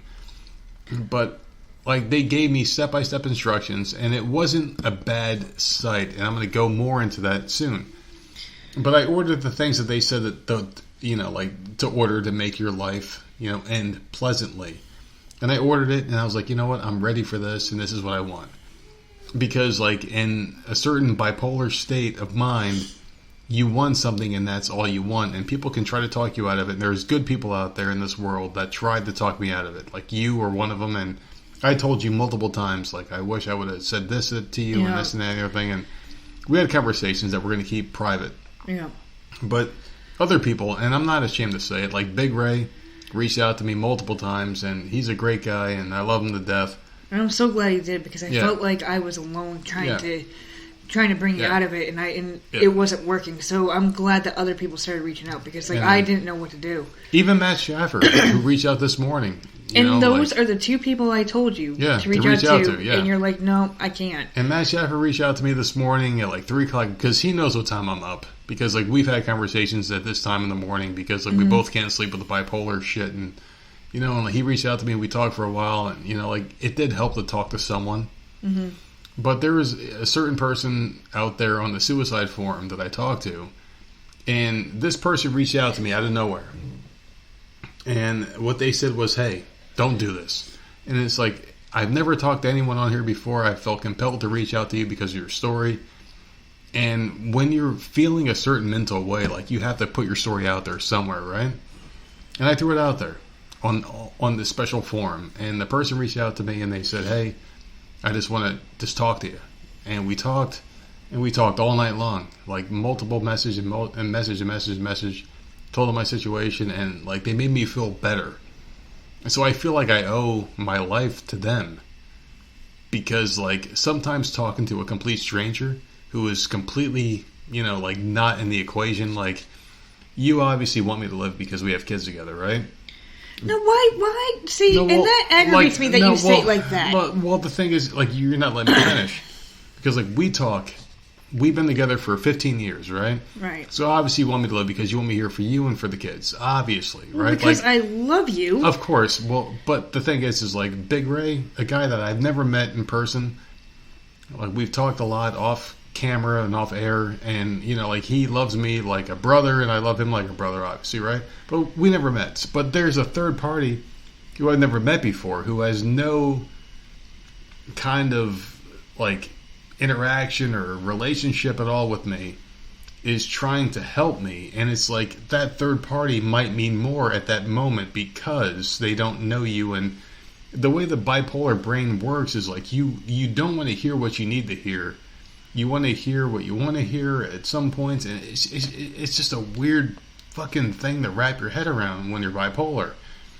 So this person helped me out a lot, and I'm going to have them on the podcast, hopefully, because like I did ask, and I said, hey, listen, I kind of got out of this whole mindset, and I want you to come on the show to kind of tell people how you helped me get out of this, because I want other people to be helped the same way that I was helped, because I don't want people to go down this path.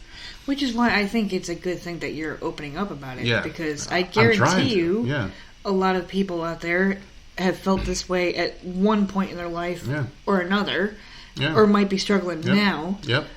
So I think that's why I like the podcast, because you can say something and you might actually help somebody. I was on that path. Like I have alone. This shit in my house that could kill me right now. Like I could mix a drink right now and die in my sleep tonight, but I'm not going to do it. God, and the thing is, like, I'm not going to say the name of what it is or how to do it, because I don't want people to do this, because if I was going to do it, I would do it alone. And I was just so down and out that I really wanted to do it. You had like a fucking... This is what was so freaky. Number one, you ordered it when I was sleeping, so I had no idea. Yeah, I know. Number two, you had a step-by-step plan of how you were going to do it, what because day I read it off you of were this going form. to do it. I knew it. And, like, where you were going to go and what I needed to do. Like, I was so fucking scared shitless that I didn't know. Seriously, freaking the fuck out. And you refused to let me call anybody. Well, the thing is, it's like, I didn't want you to be an accomplice, so I did record a video where I cleared you of all shit and everyone else that I came accomplice with or like, talk to or whatever. I don't think people understand like the hell that has been the last few days. This was serious shit, and I was really down and out. And like the thing is, like, people don't know how amazing of a person that you are. See, I don't like that's not. See, I don't feel like that. I feel like I just no. Like you did everything I asked you to do, and that's all that someone in my position needed. Obviously, like I needed help, and you were the perfect rock to my stone, or whatever the hell you want to call it. But you did help me out, and I felt like shit, man. And like I was waiting for this thing to come, and it was supposed to come this morning. You kept trying to kick me out of the house too. I was trying to tell you to go to your dad's house because I didn't want you guys to be observant or accomplices to whatever the hell I did to myself. And I was down, man. I was down. I hid knives in this house. Yeah, you did. You hid everything. You hid everything in the house. I would catch you sneaking a knife into the room, and I'm like, you would come in and get it when I fell asleep for like 5 minutes or whatever, because I was passing out for like small micro sleeps. Like this was like is the worst it has ever been. We've been together a long time. I've never seen it like this. This is the first time I think I was that fucking scared. Where I was watching everything you did. I cried multiple times a day. Because I was so afraid of the outcome of whatever the hell was going to happen, and just shit in general, man. And like that's the thing about us. Like we're very open. We don't give a fuck. We really don't. So we're going to be open. Because this could help somebody. So I don't. I really want to help people. Like exactly. It took a few days, but like something happened. You had that phone call, and I had a phone call with my old area manager, and we had a good conversation. And it was like this is like a mutual parting of the companies. But that made you feel better. Like it made me feel good. Like it gave me a sense of closure, where I was like, you know what? Like everything I did was for the company and for the people I worked for, and everyone else is like good to go. And I'm happy I don't work there anymore. So it was like we all got what we wanted. Like everyone got where they wanted to be, and I got out of the company because I really didn't want to be there. Because I really fucking hated that company as far as like just being there, the secrets and the lies. Like it wasn't my personality to be there anyway. So just getting out was great, but it was a real couple of days of hell, man. And I remember waking up this morning. I woke up this morning and I checked my email and I saw that the package was delivered. I can't believe you didn't wake me up. I really... Well, I freaked out. I woke up twice, and both times I went outside. The first time I went outside, I'm like, where's this package? I looked on the front porch, it wasn't there. The second time, I'm like, fuck. I'm just laying there in bed. I'm like, my legs are kicking and my arms are shaking. Like, well, let me go out there and find it. The day before, yeah. Early in the morning. Like, yeah, but the email came late. Mm-hmm. So I'm like, all right, well, let me go out there. I checked the mailbox. It was pouring rain. I put my robe on. My robe was soaked. My socks were soaked, everything. I checked that. I looked all around the house. Like, where the fuck is it? Someone took it. Someone took it. And I'm like, in the morning, I'm going to fucking call this company. I'm going to find who the fuck took this package. I was freaking out. And then about an hour after I laid back in bed, you woke up and I said, did you take it? And you said, yeah. And then I was like, give me it. And, well, yeah. It took me hours to give it back to you. But, like, yeah, we went grocery shopping. I think that's what we did that day.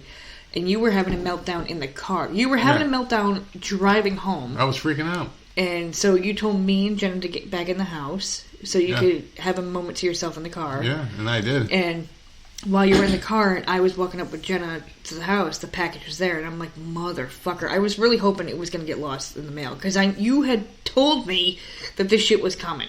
Yeah. And you weren't paying attention. Thank God. And I took it and I hit it. Yeah. And I'm just like, fuck this. And I didn't even let you know that it came. Like, no, I'm not even going to fucking say nothing. Well, I hit it and, like, whatever. Like, I had shit hidden all over the You're a good woman. Okay? But I was freaking the fuck out, man. And the fact that we're being so open, I'm hoping it really does help someone out there. Because, like, I really had everything. And I'm hoping they have someone to watch over them. Because, like, God. Like, if we weren't here... I wasn't here. Yeah. I don't know what... I think... I don't think you'd be here. I don't think you'd be here. I had the reflux... The acid reflux pills. I had the whatever the fuck... inflammatory things. I had the anti-pain pills. Like, I had everything to make this a peaceful death. Oh, God. And I was ready for it, man. Like, I was ready. I had it planned out. And today would have been the perfect day to do it. I know. As far as, like, I was concerned a couple days ago. Like, I was ready for a rainy day with a nice, rain pelting on the car in the back seat where I just kind of drifted off to sleep and just died. And the people that I talked to in this forum, and let me just go about to talk about the forum for a minute here. You hate it, but I think it might have been the most beautiful thing I ever found on the internet because, like, these people were not only supportive of people that were trying to transition into the next life for whatever reason, but they were also people that were trying to talk other people out of it. See, but I didn't know that either. Yeah. Because when you started telling me about it, and people can hear it from the last podcast, I was pissed. Yeah, I know. I didn't like that forum because you were telling me all the negative stuff. Yeah. Oh, these people are supporting me for wanting to do this. I'm like, fuck that. Like, get off that site.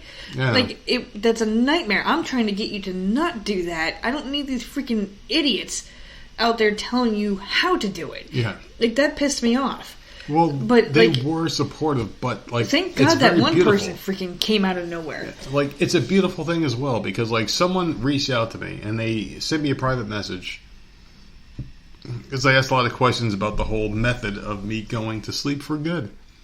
And they said to me, hey, why are you doing this? And I don't want you to do this. I don't know why I felt compelled to reach out to you, but I did. And they were trying to talk me out of it the whole time. Like, hey, you're stupid, don't do this. Talk to your wife, talk to your kids, blah, blah, blah, blah. And like, what did I do? Yeah, exactly. Before that even happened, I kept trying to get you out of the room. Yeah.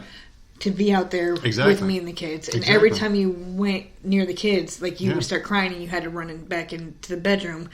Because, I don't know. It was People don't understand what mental illness is. It's not like a fucking thing like, oh, well, this guy's a faggot. He's crying. Like, no. Like, it's something you can't control. It was serious. Serious shit. Serious shit.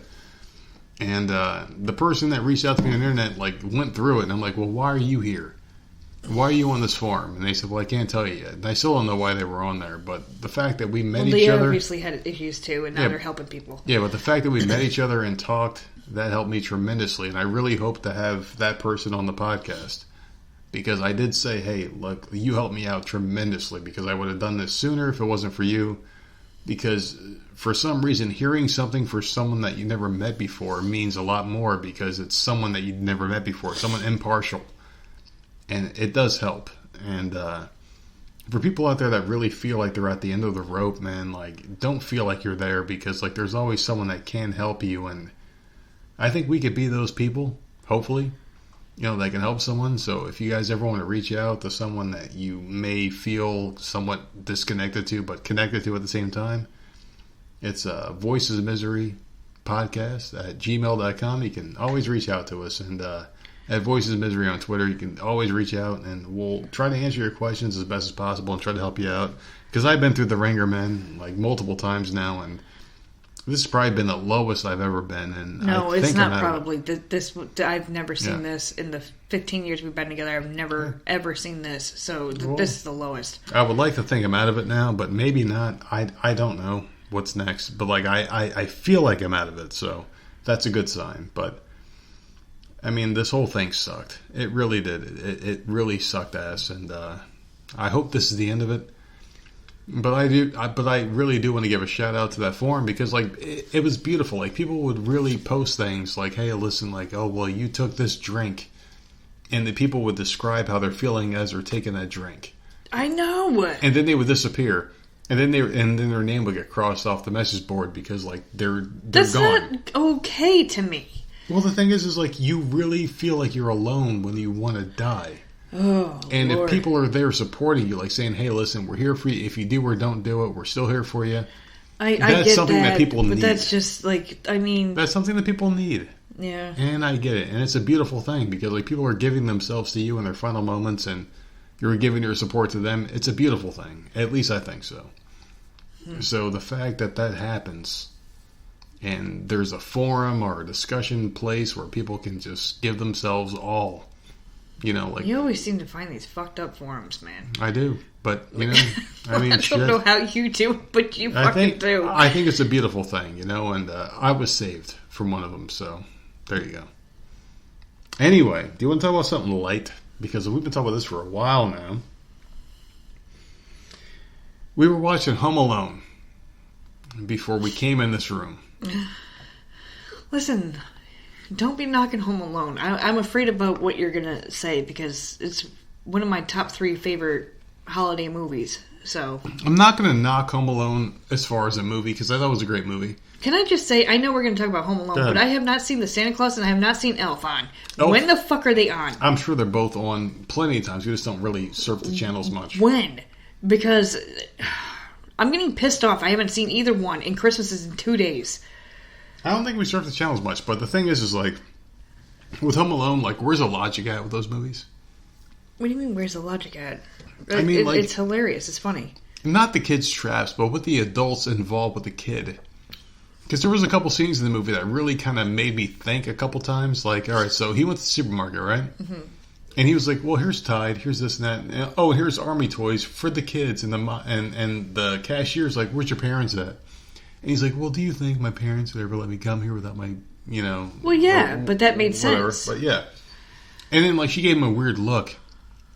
I was like, so why are you so nosy, bitch? And if you were so concerned, why didn't you call somebody? Like, hey, well, there's a kid here. Or walk him out to his car. Hey, or do something, yeah. So, like, where's the logic at there, right? Mm-hmm. And then the other logic is like, all right, so this fucking guy shows up to your house with pizza, and he's in your house, Joe Pesci in the beginning of the movie. And he's like, standing around, like, casing the joint and shit, Oh, well, this is the place I'm going to rob. And then Kevin McAllister, right? The only kid in the house that gets left behind. Why was he left behind? Do you think they subconsciously wanted to leave him behind?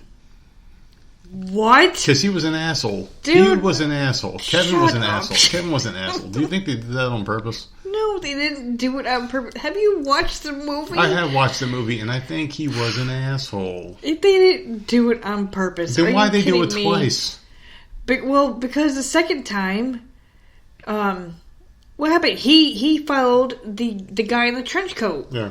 Had the same trench coat and same haircut as his father. He saw him from the back. And he followed the wrong guy in the wrong direction. Yeah.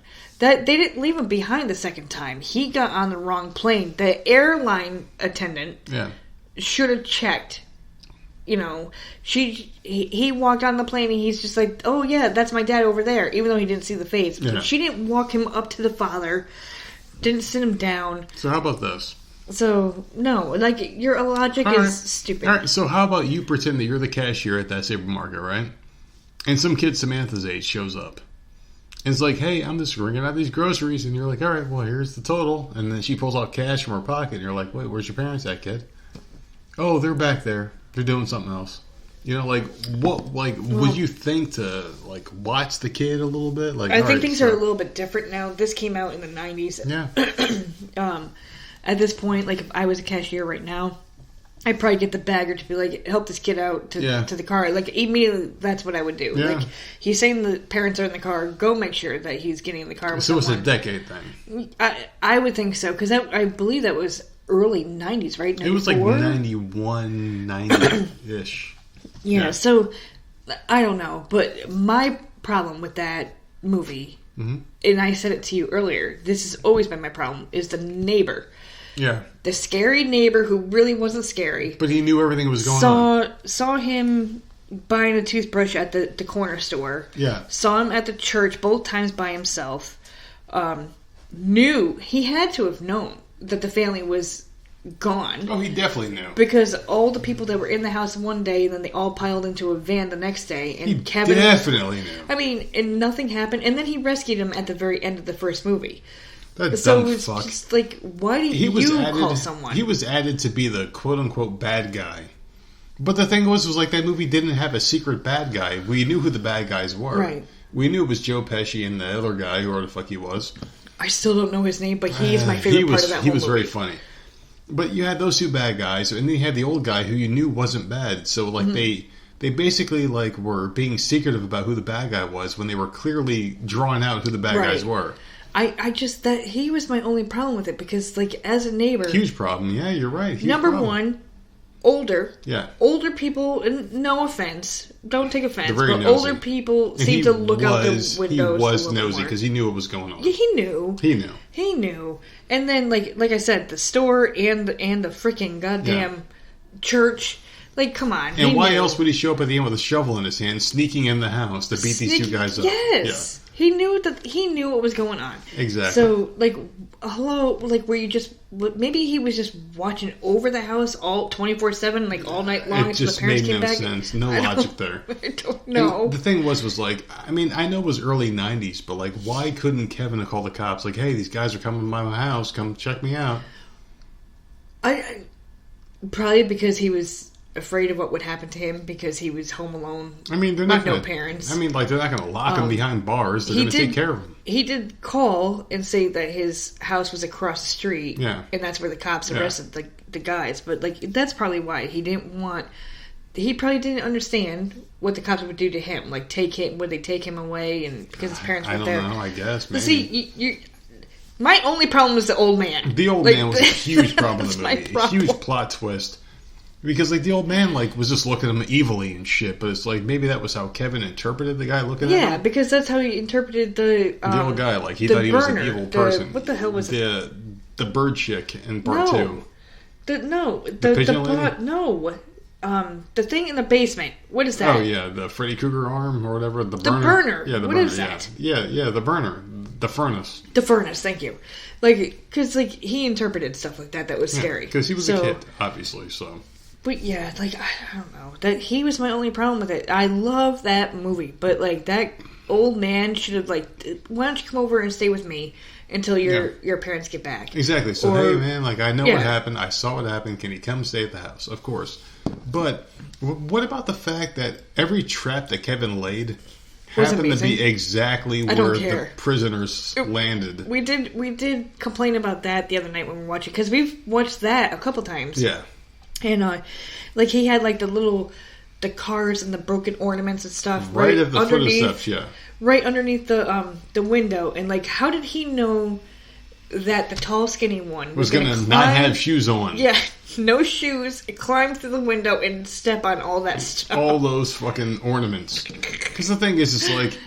If they're going to break in, and that's the first window that they went to when they were doing the whole thing where he's putting the ornaments up, and he was like, Dad, can you help me with the ornaments? Mm-hmm. So if that's the first place you thought they'd go, they would have their shoes on.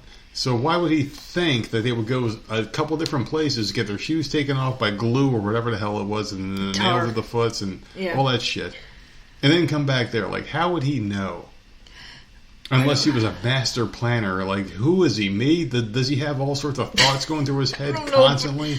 It was the most amazing movie. I'm sorry, but especially for back then, it was a great movie. And I'm not trying to argue the movie, but like it just felt really contrived how like Kevin had all these plots and everything worked out perfectly for him in the end. You know, it's just like maybe some of the including the spider that got out of the cage. Exactly. The spider was just crawling everywhere he went.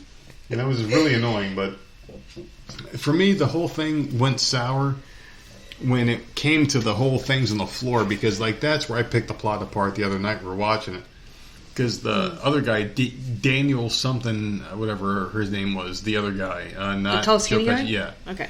But he stepped through the window and he's like, I got him. And he stepped on the glass and it's like, dude, that was put there for someone who wasn't expected to have shoes on when you came there the first time. So it's like, what the fuck, man? Like, how did he know you weren't going to have shoes on already? God fucking damn it. And that really pissed me off. That really ruined it for me. It was so good. Like, the three of them are like amazing in that movie. Yeah. So, I don't know. It was good. And just to know that was filmed in a gymnasium. Yeah. In a school. It's just beyond me. Like, watching that on Netflix was so awesome. Mm-hmm. So, I don't know. Like, the best fucking movie ever. It was really good. So what movies are you looking forward to watching this Christmas besides that bullshit again? I want to see Elf and fucking the Santa Claus with Tim Allen. I can't find them. What the hell was the Santa Claus about? Was that like That was Tim Allen. He accidentally killed Santa Claus. Knocked him off the roof or whatever. And, once you put the suit on, you become the next Santa Claus. You never saw that? No. You never saw that? Well, I hate Tim Allen. Oh I really hate Tim Allen. So good. It was such a good movie. I love that movie so much. I never see it on anymore. I hate Tim Allen. I really don't like him. I don't know if it's from Home Improvement days or whatever. I just never liked him. I don't know what it is about Tim Allen. I never I loved Home Improvement too. And I love Toy Story, and I love the Santa Claus. Has he been in anything else? Yeah. I can't remember. Jesus. That's what I know. Toy Story.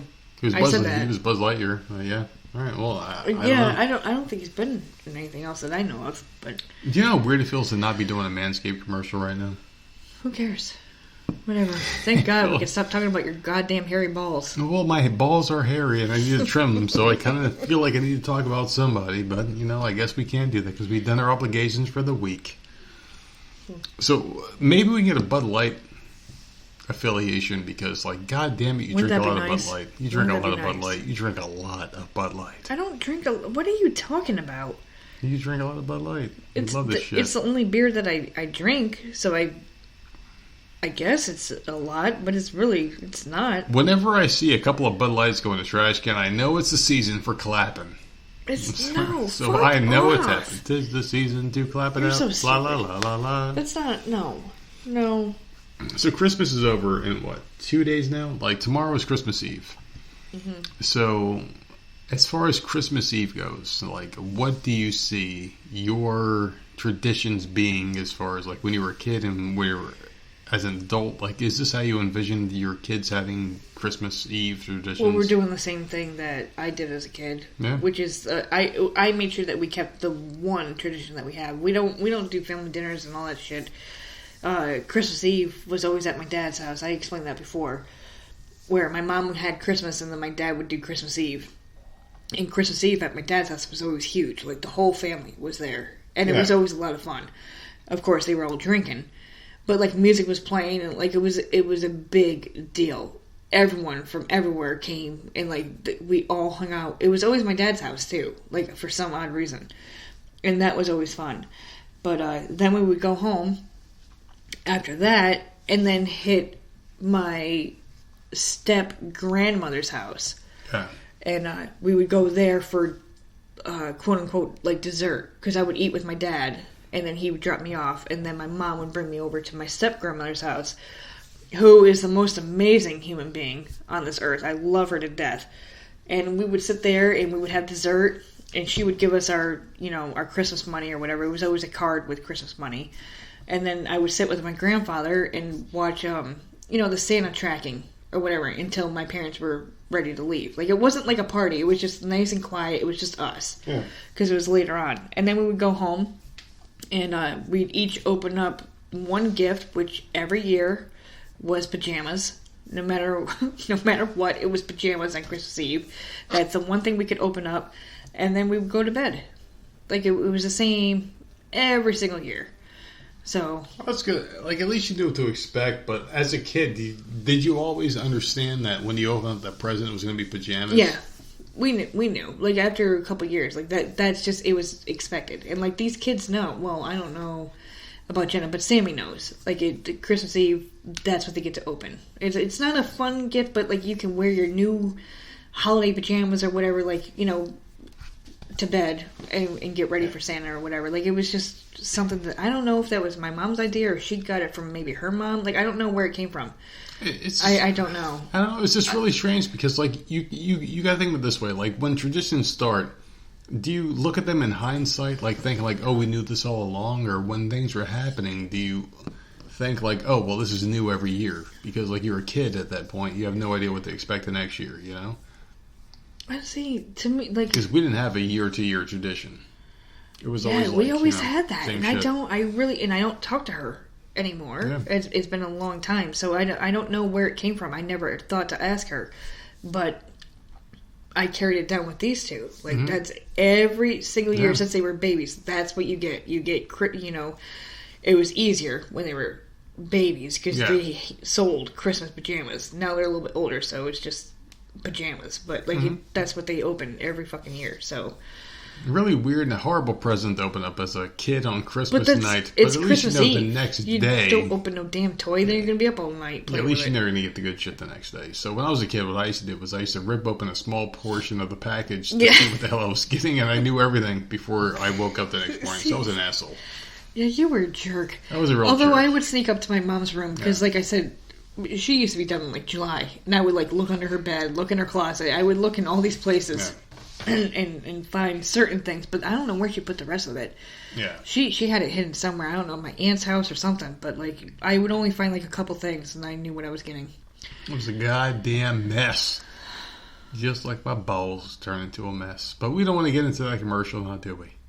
No, so stop bringing it up. I know, but I love this thing, and I love talking about them. I really don't want them to go away, but hopefully in January we'll get some more commercials to read for Manscaped. But, I mean, like, as far as commercials go, and as far as, like, traditions go and things like that, like, we really had a couple when I was a kid, and what we would do was we would have a big dinner for the family, and everyone would be there. On Christmas Eve or Christmas Day? Christmas Day. It was nice because like we'd all be sitting at the table a month after Thanksgiving, and it was like 2 months after the other, and it was really nice because we'd all be there, and like a friend of the family would be there that wasn't fortunate enough to have a family that cared about them and shit, and they would all be there, and it would just be nice, and we would eat as much as we wanted, and people would laugh and joke and bullshit, and the adults would drink. It was just a fun time to be a kid. It was always a drinking holiday. I think all adults drink. Well, every adult drinks every holiday just to deal with the bullshit, Because like that's what you have to do. And then they all drove home. Yeah. They drove home in diagonals and shit. Like left, right, left, right, left, right. But whatever. But I mean, like it was just a time where people were just allowed to be doing whatever people did. And I think that like as adults and kind of in the society that we're in, like I think we put too many restrictions on ourselves and shit like that, where if it's a holiday, maybe like pull the police force back a little bit, like don't like set up highway stops and shit every 5 fucking miles. You can't say that. You can't say that because we literally just said people are drinking and then they go out and drive home. Yeah, but like just 2 seconds ago we were saying, like, oh, well, you were drinking and driving back in the 80s and 90s and shit, but like, and it was okay back then. It's, people didn't change their driving techniques back from then to now. It's just like let them just kind of maybe get a little bit of leniency on the highway and during the holiday. Like, all right, well, it's Christmas, dude. Like, fucking go home. Just go home. Like, give me your keys. Oh, okay, pull there you over go. on the side Pull of the road over and and sleep. get the key. Okay. And sleep. So and no sleep, yeah. no ticket. Yeah, like no ticket. Okay. Just sleep on the side of the road. I see what you're saying there. I'm not going to let people drive, obviously, but like, hey, just pull over and have a nap. Okay. Talk to you in the morning. Call an Uber. Yeah, Call a fucking exactly. Uber. Yeah, exactly. Like, I'm going to give you your keys to the police force, and you can come pick them up in the morning, but no ticket, just because it's the holidays, and we understand how things can kind of get crazy. I just think we need to, as people, kind of give other people the benefit of the doubt instead of immediately jumping to fucking horrible conclusions, because that's how people are nowadays. You know, like everybody wants to get somebody else, right? They all want to stick it to somebody else. They all want to get somebody else because people just love seeing other people get fucked.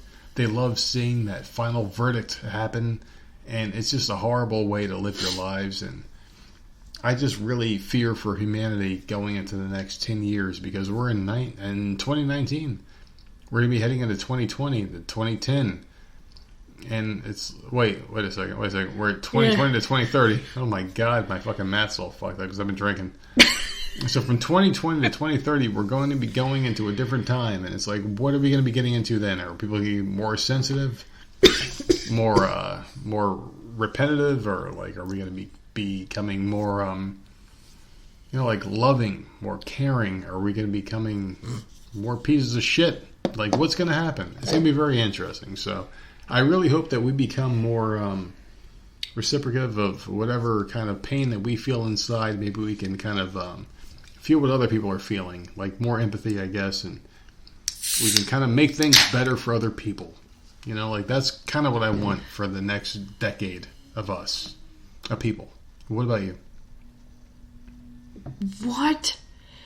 Like, I just want people to feel more for other people. And the thing is, it's like... That's not going to happen. The people are being assholes right now. The last few years, the world has gone to shit. And I want us to get away from that. That's what I want us to get away from. That's not going to happen. I think once it's started, it just steamrolled. And I don't think there's a coming back from that. So you're probably right.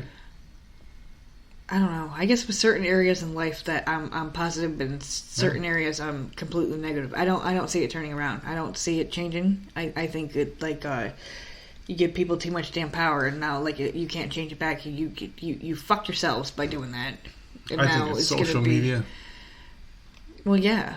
I think it's everyone has a voice. If you now. can have social media without damn comments and shit. Yeah. The likes, the thumbs up and shit. Like constantly needing attention. Yeah. I things would be better. But you can't have that. So otherwise there would be no social media. So yeah. And even on a lower platform like us, having a podcast, like we can say whatever the fuck we want, and people can like or disagree with what we're saying, and like we have a platform. So maybe we're part of the problem too. Like we don't understand. Like this whole thing is new to everybody. Where everyone can have a platform. Like everyone can be an instant celebrity because they can say what the fuck they want.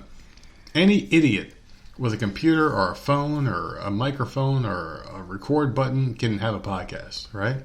Yeah. So, I mean, like maybe, this whole thing's just getting out of control. And maybe there should be some kind of quality control button where like, hey, your podcast sucks. And then you're gone. Like a lot of people that we know and love will probably be gone. A lot of people we don't like will probably be gone. Like there's a lot of shit out there that wouldn't be allowed to exist, but everyone has the freedom in America to say what they want to say. And I know there's one podcast in particular that you want to call out, but we can't call people out because we don't punch down, we punch up. That thought didn't cross my mind until you mentioned that, and now I can't get it out of my mind. I know who you're talking about. So you brought it up, but still, do you have anything else you want to talk about in this podcast? No, but I do think that we are good to go because we're an hour and 44 minutes in. Oh yeah, we're good to go. Do you want to do the links? Oh, you can find us at Twitter, Voice of Misery, Facebook. Voice of Misery. Gmail. Voice of Misery Podcast. At gmail.com. And every other medium, just check Voices of Misery wherever podcasts can be played, and you guys will find us. You can also find us on the Hami Media Network every single Sunday. If you look up Voices of Misery on hackerhameen.podbean.com. hackerhameen.podbean.com. Voices of Misery, you can find us every Sunday. God damn it, we had too much to drink, but guess what? Don't say we. I had to. I'm fine. No, you're not, because you gave it to me. You passed the torch to me, God damn it.